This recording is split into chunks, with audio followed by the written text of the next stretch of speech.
হার্জে টিনটিনের জন্ম 1929-এ ফ্রেঞ্চে বেলজিয়ামে পেটিভেটিয়াম কাগজের news reporter হিসেবে। কিন্তু পেশায় সাংবাদিক হলেও সারা পৃথিবী ঘুরে বেড়ালেও টিনটিনের বাংলাতে পৌঁছতে সময় লেগে গেল 50 বছর। 1975 সালে আনন্দমেলায় প্রথম প্রকাশিত হলো বোম্বেটে জাহাজ আর লাল বোম্বেটের গুপ্তধন। আর সেই সময় এডিটর হিসেবে যুক্ত হলেন দ্য লেজেন্ড কবি নীরেন্দ্রনাথ চক্রবর্তী। কিন্তু নীরেন্দ্রনাথ চক্রবর্তীর জন্য টিনটিনের অনুবাদটা মোটেই সহজ ছিল না, কারণ টিনটিনের সবচেয়ে আইকনিক চরিত্র বদমেজাজি ক্যাপ্টেন হ্যাডক।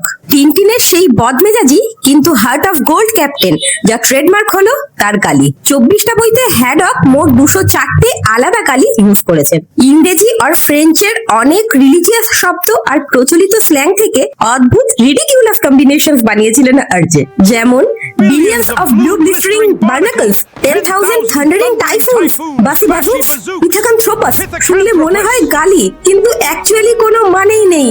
পুরোটাই আর্জের ইনভেন্টেড ননসেন্স, যেগুলো এত ক্যাচি যে ফ্যানরা আজও মুখস্থ রাখে। তাই নীরেন্দ্রনাথ চক্রবর্তী যখন এগুলোকে বাংলায় অনুবাদ করা শুরু করলেন, তিনি গালিগুলোকে বাংলায় পশু পাখির নামে বদলে দিলেন। যেমন স্লেভ ট্রেডার্স হয়ে গেল ছাড়পোকা, সোয়াইন হয়ে গেল উল্লুক, নরখাদক, হোদল কুতকুত, বিদখুটে বকচ্ছপ। বাংলা ভার্সন গুলো অরিজিনালের থেকেও বেশি মজার শোনায়। শুধু গালিই নয়, স্নোই থেকে কুট্টুস, থমসন থেকে জনসন রনসন, এই নাম বদলে দেওয়ার অদ্ভুত খেলাটাও নীরেন্দ্রনাথ চক্রবর্তী নিজেই করেছেন। আর সবচেয়ে ইন্টারেস্টিং একটা ফ্যাক্ট হচ্ছে, জয় বাবা ফেলুনাথ বইতে রয়েছে লালমোহন বাবু বেনারস গিয়ে গল্পের প্লট পেয়েছিলেন ঠিকই, কিন্তু ফিরে আসার 2 মাস পরে বড়দিনে তাঁর যে রহস্য উপন্যাসটা বেরোলো, সেটার সঙ্গে টিনটিনের একটা গল্পের আশ্চর্য মিল।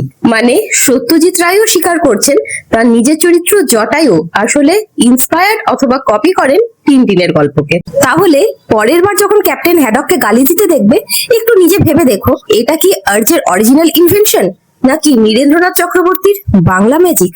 আর এই রকমের আরো টিনটিন রিলেটেড ফ্যাক্ট দেখার জন্য আমাকে একটু ফলো করে দিও। টাটা।